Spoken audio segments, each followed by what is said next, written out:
জয় বজরংবলী। তো আজ ছিল মঙ্গলবার, তাই ভাবলাম চলো আজ একটু হনুমানজিকে পুজো করে আসি, হনুমান মন্দিরে যাওয়া যাক। তাই দেরি না করে চলে আসলাম ঝটপট করে হনুমান মন্দিরে পুজো দিতে। আর তোমরা দেখবে আমি মাঝে মধ্যেই মন্দিরে আসি পুজো দিতে, তাই ভাবলাম চলো আজ মঙ্গলবার যখন হনুমান মন্দিরে গিয়ে পুজোটা। ফাঁকা ছিল মন্দিরটা, একটু ভোরের দিকে এসেছিলাম, তো এতটা ফাঁকা ছিল মন্দিরটা, সত্যি একা একদম ডাকছিলাম মন খুলে। তো খুবই ভালো লাগছিল, পুরো ফাঁকা ছিল, মনের মতো করে পুজো দেওয়া যাচ্ছিল।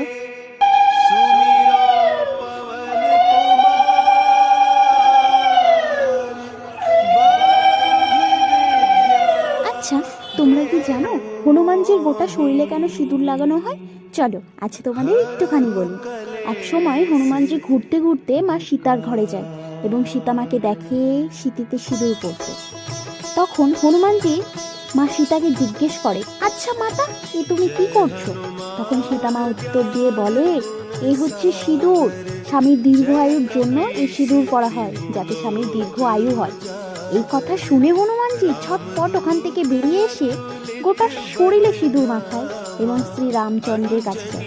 রামচন্দ্র দেখে তো অবাক, এ তুমি কি করেছো? তখন হনুমানজি তাকে বলে, কেন, সীতামা বলেছে তো সিঁদুর লাগালে নাকি রামচন্দ্রের দীর্ঘ আয়ু হবে, তাই আমি সিঁদুর লাগিয়েছি। তখন রামচন্দ্র বলে, সীতামা তো একটু সিঁদুর লাগিয়েছে, তুমি গোটা শরীরে কেন লাগিয়েছ?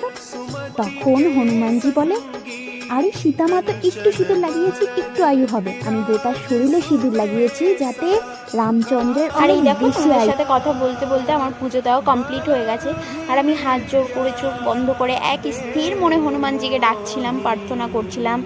তো কি বলবো, আর সাইডে পুরোহিতটা মালাটা পরানোর জন্য অনেকক্ষণ ধরে দাঁড়িয়েছিল, আমি শুধু প্রণাম করছিলাম দেখে তাই দাঁড়িয়েছিল অনেকক্ষণ ধরে। আর আমি তো দেখতে পাচ্ছিলাম না, আমি এক মনে ডাকছিলাম হনুমানজিকে।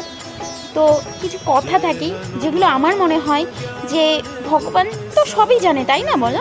তবুও মনে হয় যে আমরা কাউকে বলে একটু মনটা হালকা করি, সেই রকম মনে হয় যে ভগবানকে বলি, বলে মনটা একটু হালকা করে। পুরোপুরি কমপ্লিট পুজো দেওয়া, আমি এখন একটু হনুমানজির পা ছুঁয়ে প্রণাম করে নেব।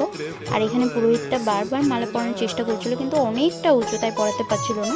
তারপরে পরে উনি পড়ায়, তো না উনি ওখান থেকে আমাকে একটা হনুমানজির লাল সুতো হাতে পরিয়ে দিয়েছিল, বলছে এটা তুমি রাখো, এটা তোমার কাছে হাতে বেঁধে রাখো, তোমার ভালো হবে।